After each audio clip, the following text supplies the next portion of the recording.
evening, everybody. This is Clarence Jr. breaking down the Bulldogs, and we have I'm excited about this video. I can't even lie to you guys.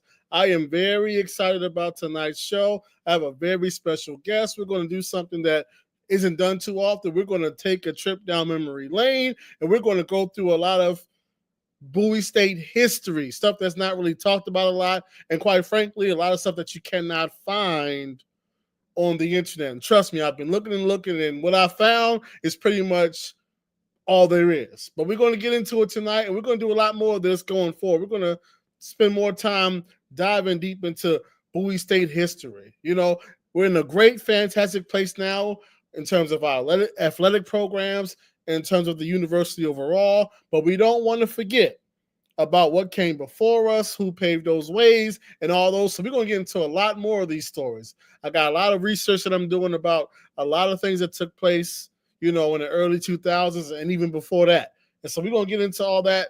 But today, I have a guest with me. Look at that.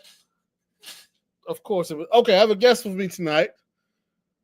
Brother Eugene Lott, who was a member of the Bowie State football team.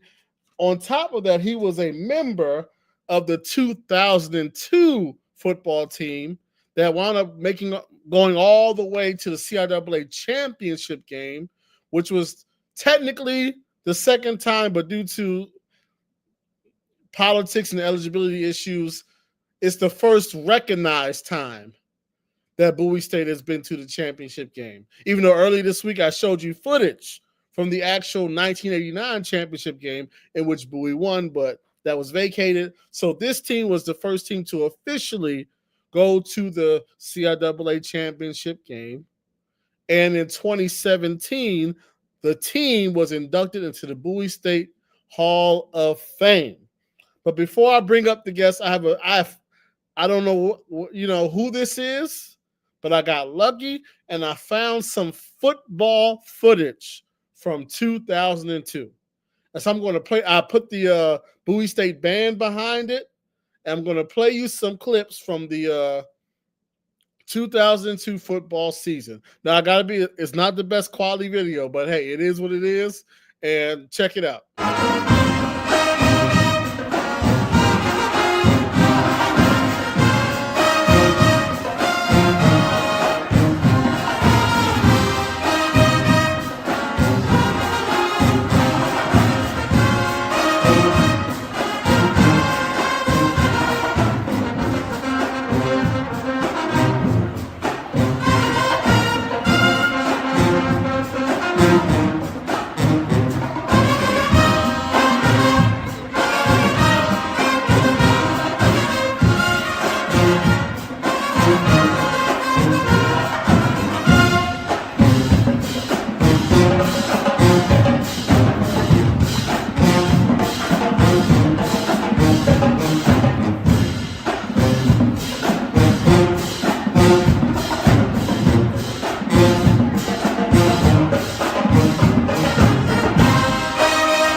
All right. So that was some footage I found on YouTube.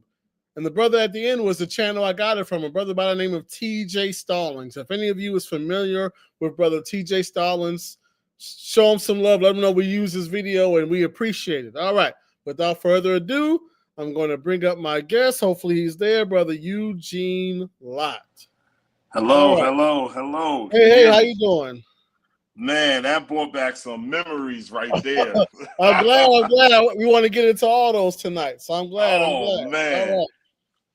And I will tell you first and foremost, Clarence, it's crazy because that was early 2000s and we were still using VHS tapes.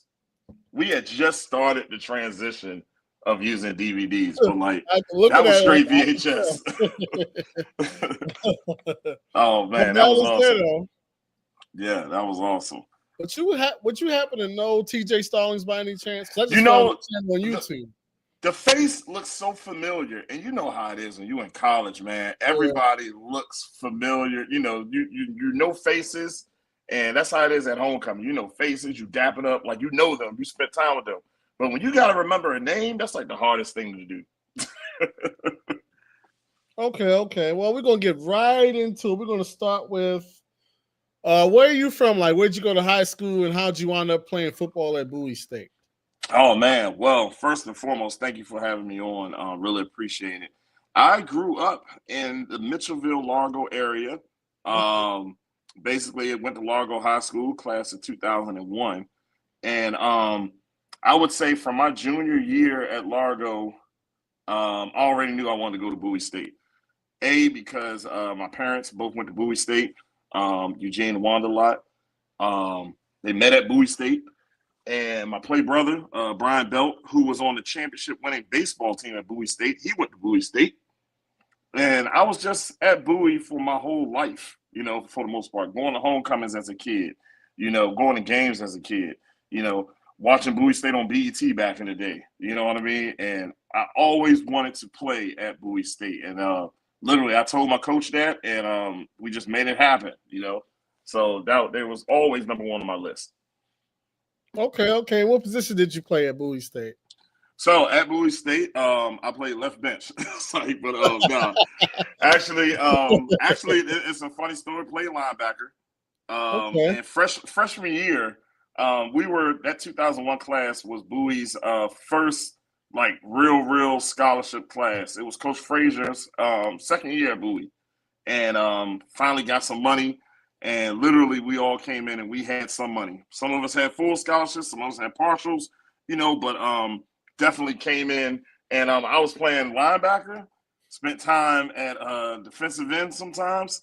But, you know, the quickest way on the field is to play every special teams. And literally, that was the one recommendation my father told me was, you know, son, volunteer for everything. So definitely, wherever they needed me, that's where I was. And I volunteered for just about every special team.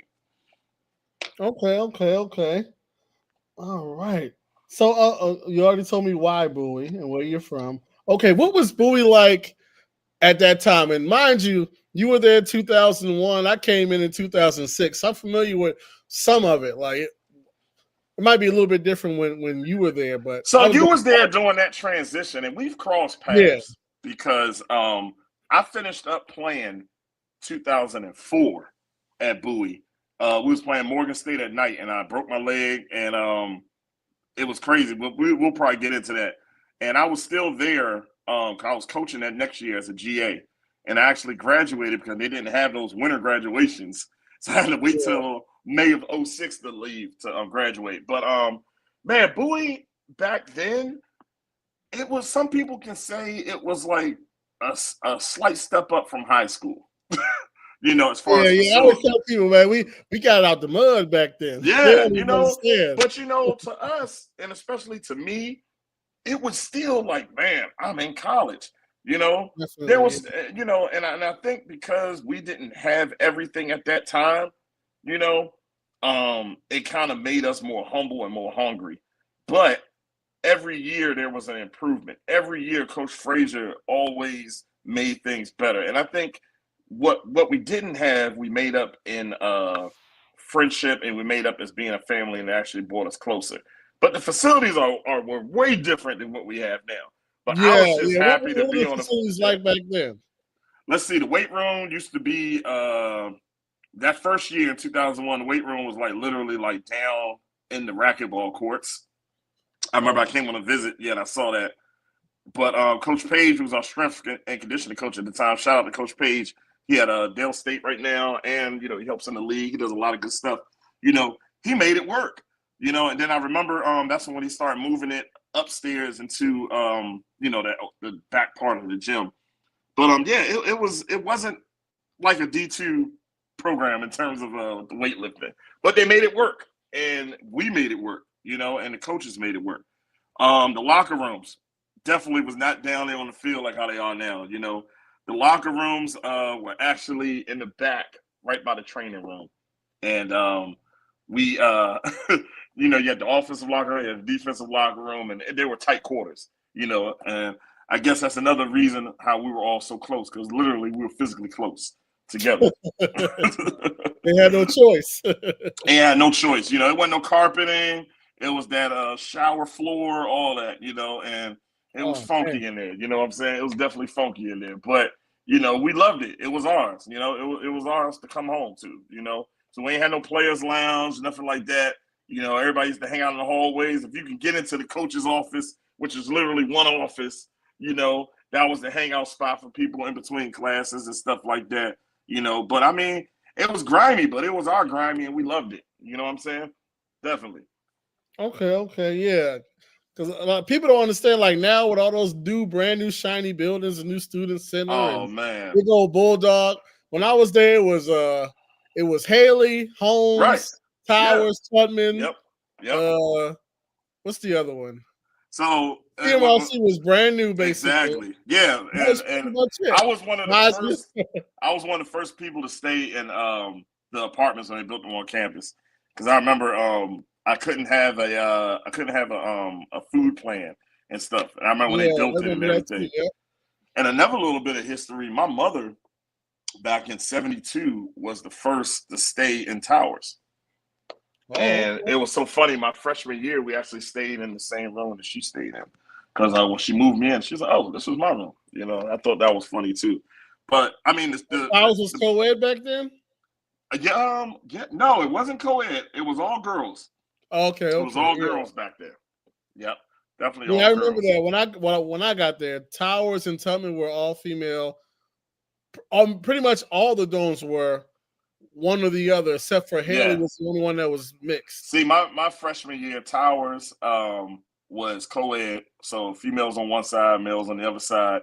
My roommate was my best friend and teammate. Shout out to Siljo, Tyrone Sojourner, played D-tackle for Bowie State.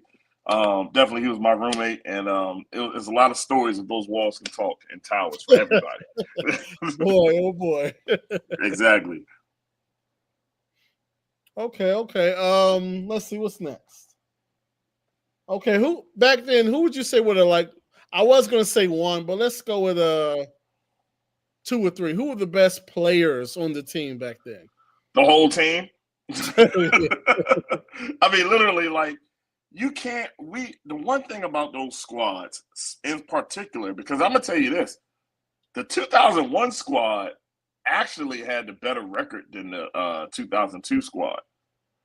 2001, we were 7-3, and the year before that, correct me if I'm wrong, I think they were like 2-8. And then the 2002 squad, counting the loss at the CIAA, we ended up like 6-4. But basically, on those teams, we had a mixture of veterans, a mixture of guys who had been there during those down times, and we had a mixture of the young guys. But everybody already know AT all the way Conway, are like 4-time All-American. I had him on my podcast last year or whatnot. But as a freshman, like, coming on the field, he was like amazing.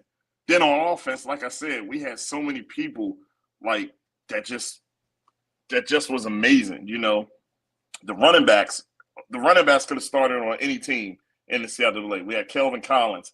We had had my boy Caleb Crank, who played fullback but actually ran like a tailback. We had Julius Jordan. We had so many other guys that were even from the other squads, that was on there, and it was just a mean rotation of running backs.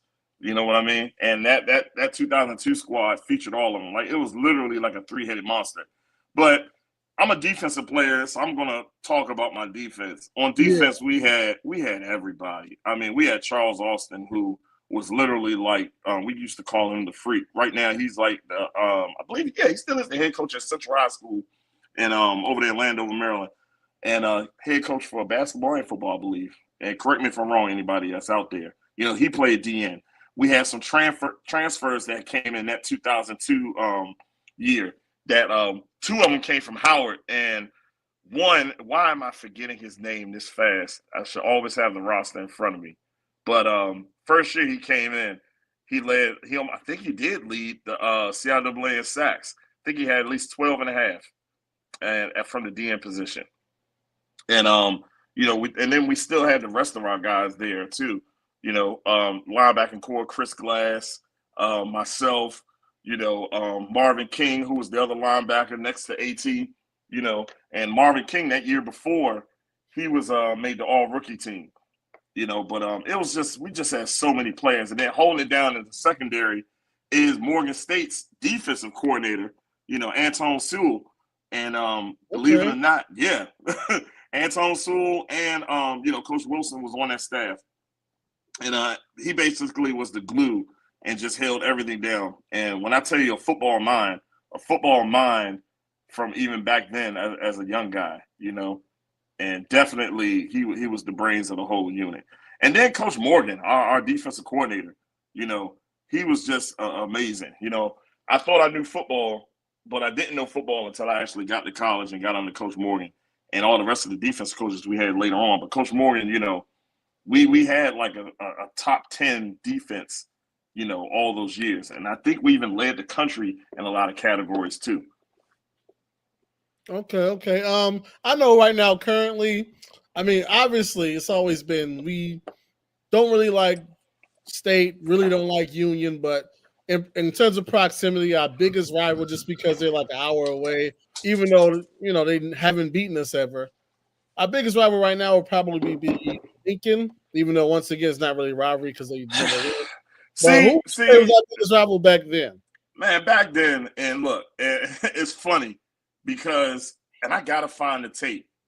We had to beat Virginia State to get to the CIAA championship game. Yeah, and that 2002 team of the season, yeah. Yeah, we had to beat Virginia State to get to, and we beat them. It was a goal line stance. And on the field were freshmen, seniors, sophomores. The defense, like I said, the defense was loaded.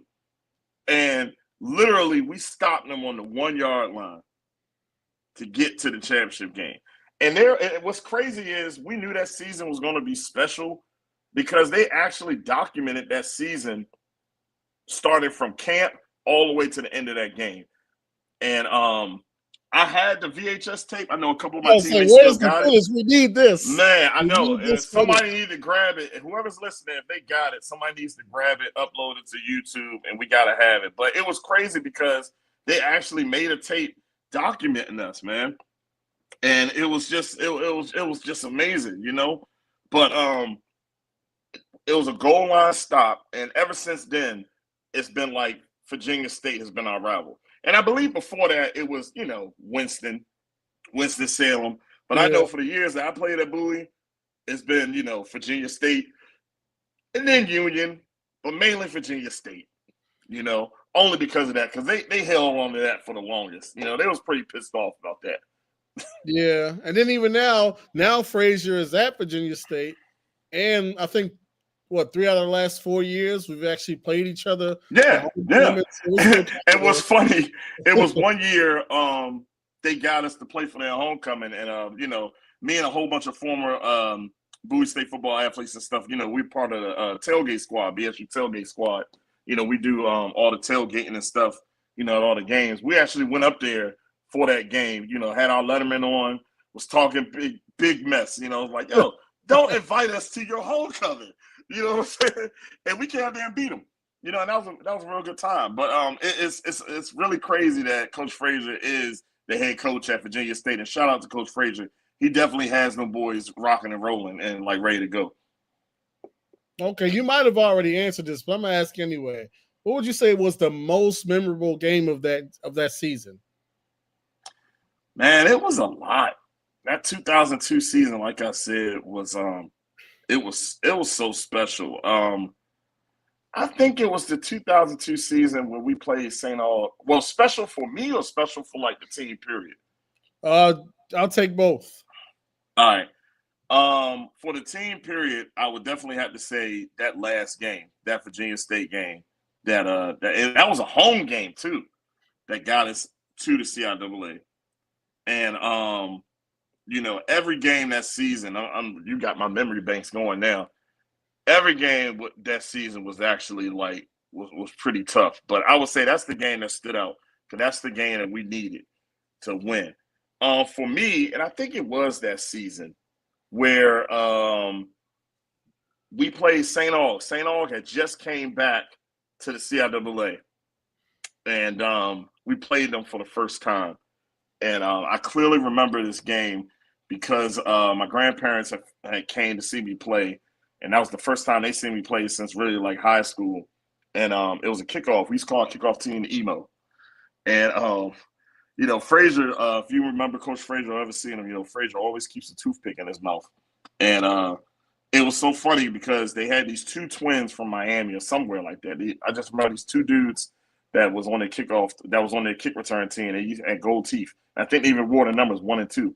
But anyway, we needed a turnover.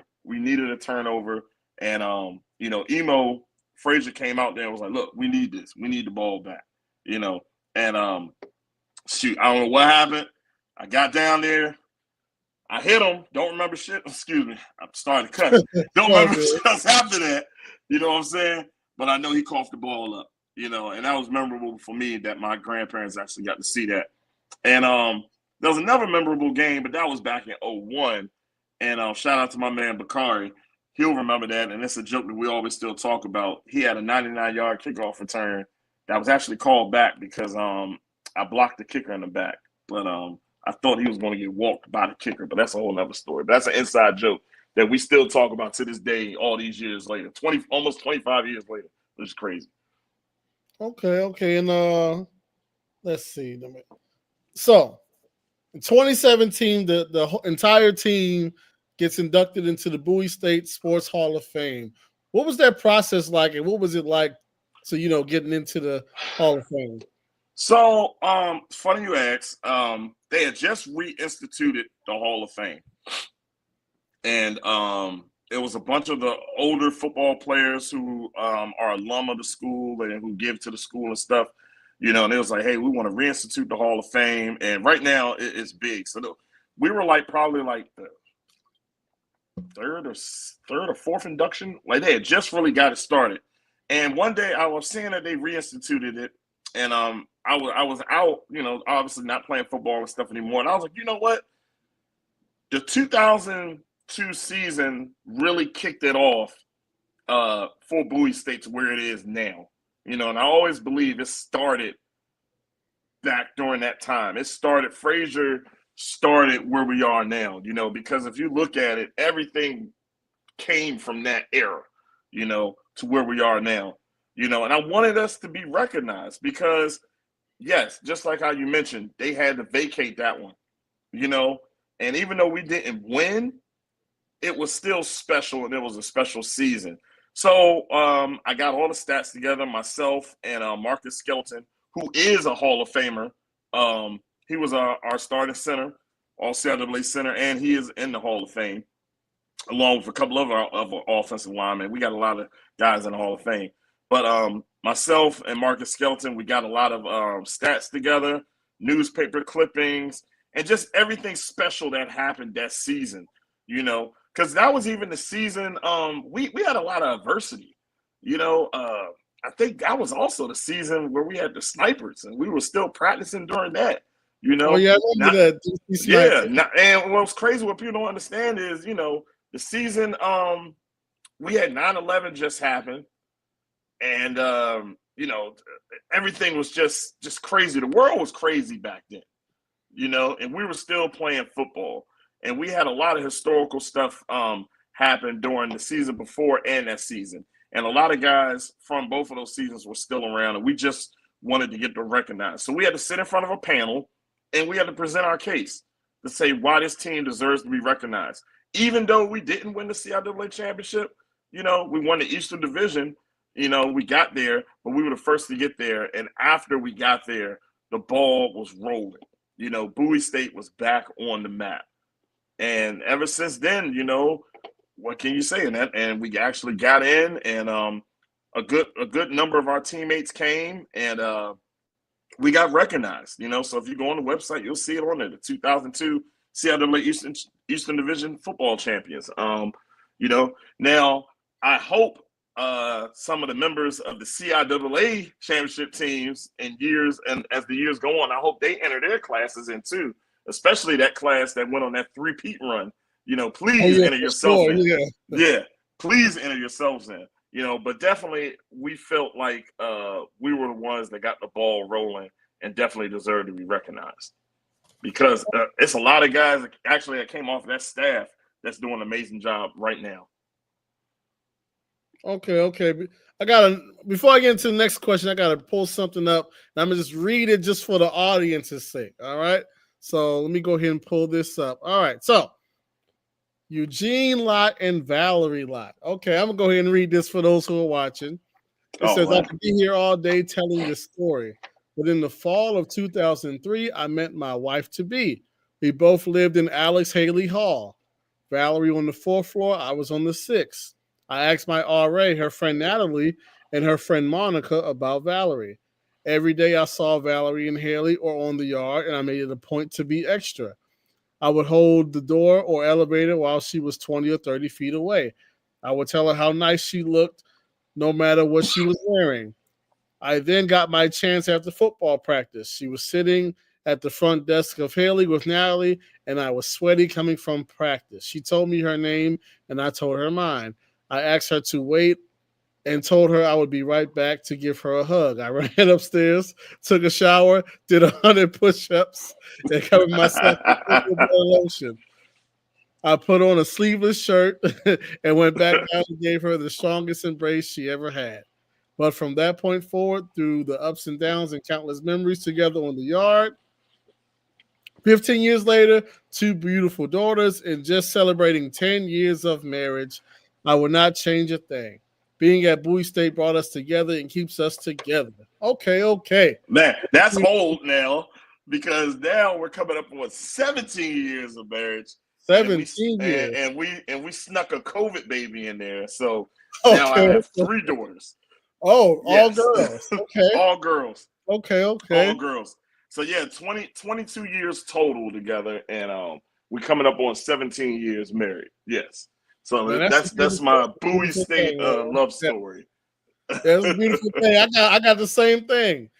Me and my lady, we met at Bowie State as well. Planning and saving up for marriage now. Yep, met her in 2007. Oh wow! Okay. That time I was a sophomore, so I was in Kennard, which was upperclassmen, all males. Yeah. We used to lose visitation every other week. Look, I was a RA at Holmes. And that's 2000. I never stayed there, but yeah. Yeah, I was an RA at Holmes 2004 and 2005. So no, I get it. I definitely get it. Yeah, I was in Haley. She was in Towers. Oh wow! Back then. She stayed in Haley all 4 years of college. She was in Haley. And I finally got to Haley. You know how it was back in the day. It's like, oh my God, you had to get I'm finally in Haley. So my junior year, I finally got to Haley. And Haley, what was funny, our suite was nothing but dudes on the 6th floor. And we had the only suite that was full of dudes, and all the other suites were females. And majority of the dudes in the suite played on the football team. Then we had a couple of like regular dudes. Those are our buddies and stuff too. So it was definitely a unique situation. Yeah. Definitely. But yeah, that's a beautiful story, man. Oh man, appreciate that. A lot of people met their loves at Bowie State, man. Oh yeah. Definitely. All right. Okay, so but if we were to move into the now, I'm not sure how closely you follow, but you said you're part of the tailgate squad. Definitely got to come holler at you guys this year. And please do.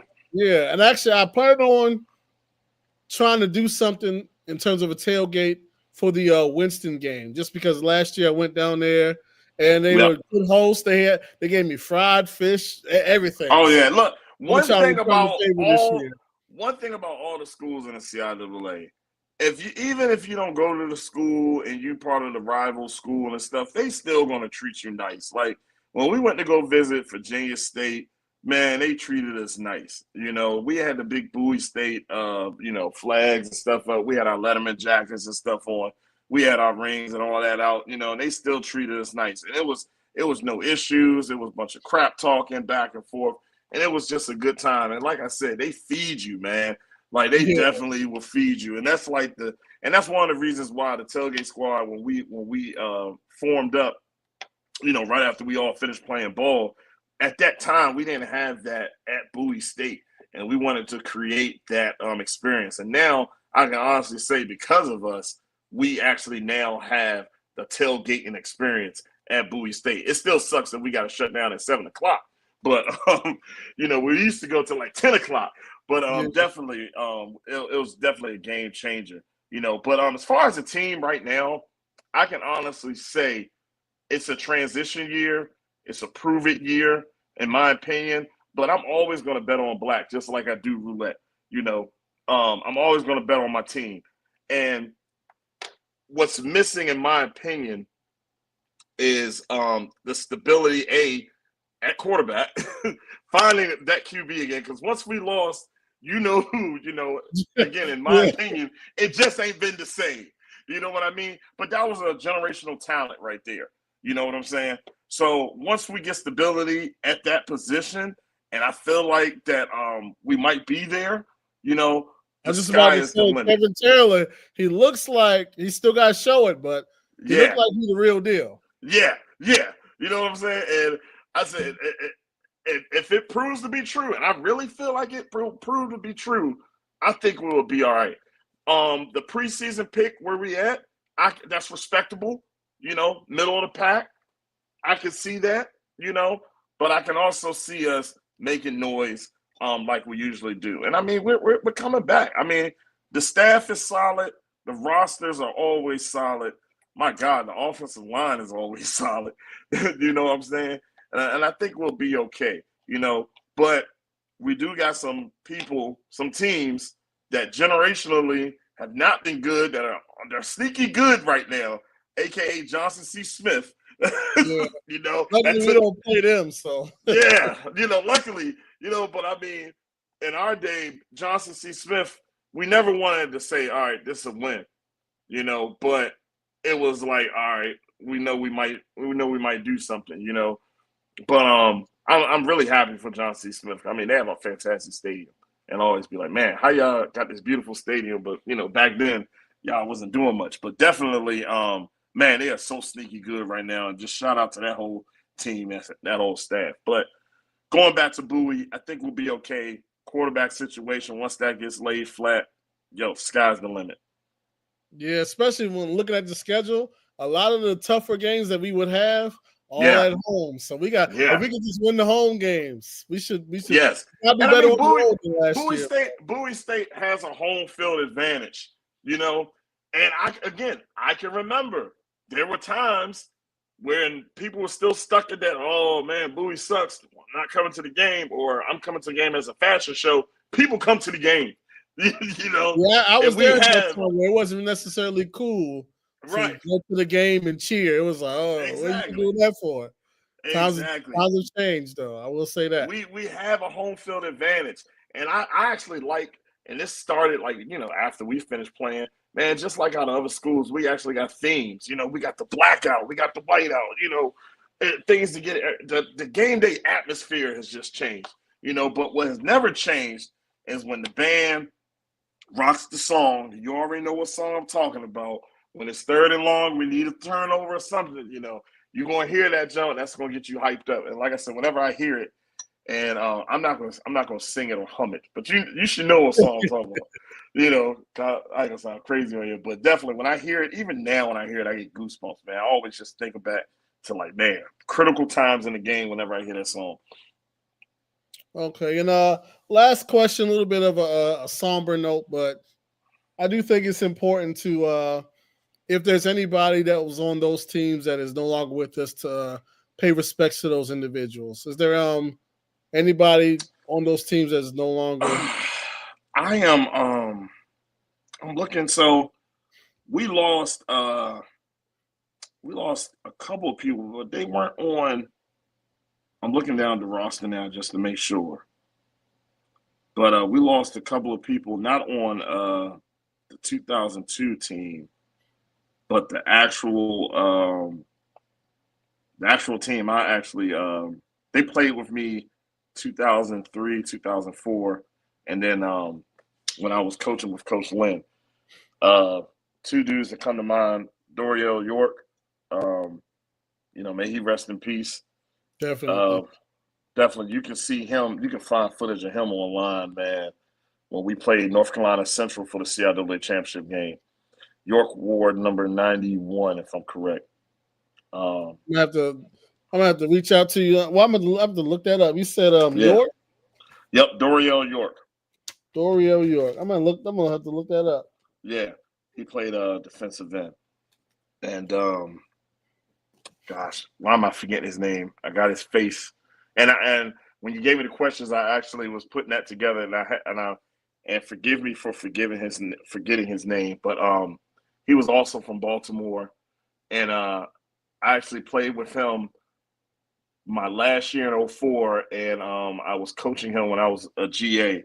He actually, I believe, passed away in either Afghanistan or Iraq, and he was in the military. And I hope I got that right, but forgive me for forgetting his name. But yeah, those are two people that actually came to mind, and may he rest in peace. And I feel like we lost one other person. I gotta ask my best friend Sojo, because Sojo played on those teams with those guys too. But definitely, when you think back on that, man, all those years, most of us, if not all of us, still talk. And that's the beautiful thing about football. It's the beautiful thing about college football. That's the beautiful thing about HBCUs. We all still talk. Like, I'm on a group chat right now, still talking to some of the old heads, and that's the one thing. When you go to college, and specifically Bowie, like, literally that's your family for like life, because it's shared experiences, and definitely I love all those guys, love all my teammates, love all my coaches, and they know that. So, yeah, definitely. Man, got me reflecting. Jeez. That's what it's going to do, but that's good, because honestly, a lot of us, current students, and then even some of us younger alumni, we really don't know a whole lot of the history. And then once when I was like looking for certain stuff, a lot of the stuff you just can't find it. Yeah, you can't find anymore. So yeah. There used to be a website. Boxtro. God, it used to be a website and this was like, you got to remember, like, early 2000s, it's crazy. We still had dial-up on campus. Like, we didn't have like Wi-Fi and stuff on campus. We had dial-up. We still had to go to the bottom of the library really to like use the internet. You know what I mean? And like, if we did have the internet in our room or had a computer in our room, we had AOL dial-up. It was crazy. But stuff was a lot different. Online things, it was hard to find, and that's why I made it a point. I have a box, like probably 3 or 4 boxes of just old football stuff from Bowie, old playbooks, practice notes. I'm a pack rat. My wife hates it, and I kept it all, because of that fact that you can't find most of this stuff. And even when I was coaching, every practice DVD and stuff, I kept them. So a lot of times, a couple of my old teammates will call me, but hey, do you have this game? Do you got this game? But I need to find that video that you sent, and I need to find that VHS tape of the 2002 season so I can get that uploaded or send it to you. But I do want to go back. The defensive end I was talking about, Damian Walker. Yes. What's his name? Damian Walker. Damian? Yep, Damian. Damian Walker. Okay. Yes. Definitely was a beast. He wore number 11. And it's funny because my mentor on the team, my big bro on the team, Val Washington, shout out to Val, he wore number 11 in 2001. And that's when LeVar Arrington just came out and stuff. wearing those numbers was like the shit back then. Excuse me, And I remember I got a call from Coach Wilson, and he was like, "All right, you're gonna wear number 56." So I was like, "Sized to wear number 56," because I was like, "Oh my God, Lawrence Taylor, blah blah blah." But anyway, when I saw number 11, I was like, "Oh, I gotta get number 11." So when Val left, I just knew I was gonna get number 11 because I was next up. But then we got this transfer in that looked like a freaking John Madden created player, and bam, he grabs number 11. So it's like, well, what am I going to do? I ain't gonna say nothing to him because it looked good on him though, and he was the part. Like he was the part. If you can see any prototypical defensive end, that was him. Because not only could he rush the passer, he can play the run just as well. So shout out to Damo, shout out to Chucky Austin, all those guys, man. I'm looking at the roster right now, so it's bringing back my memory. Yeah. Yeah. But brother Eugene, I definitely appreciate you coming on. And more, man, thank you.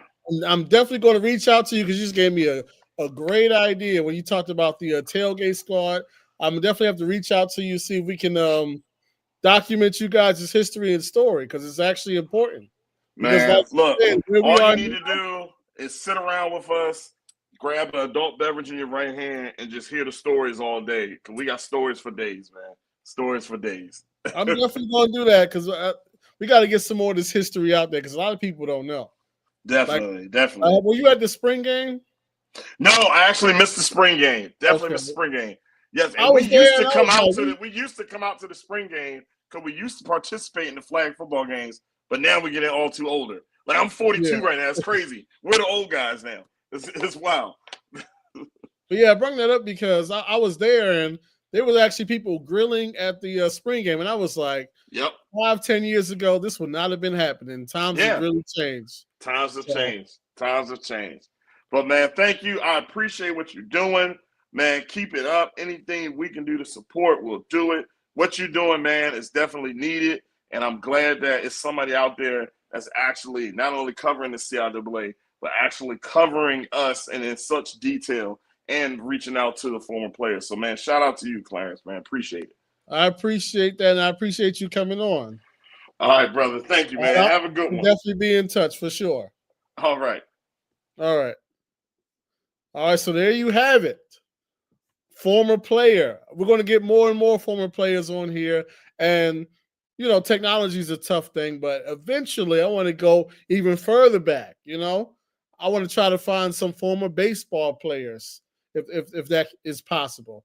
I want to see if I can find somebody from the 89 team, if that's possible. They could probably go through the history and why it was vacated and if they feel it was just or not. So we're going to go through all of that history as time goes on. We're going to do the same thing during basketball season.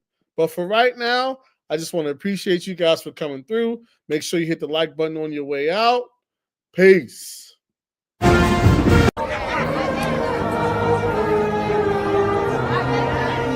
The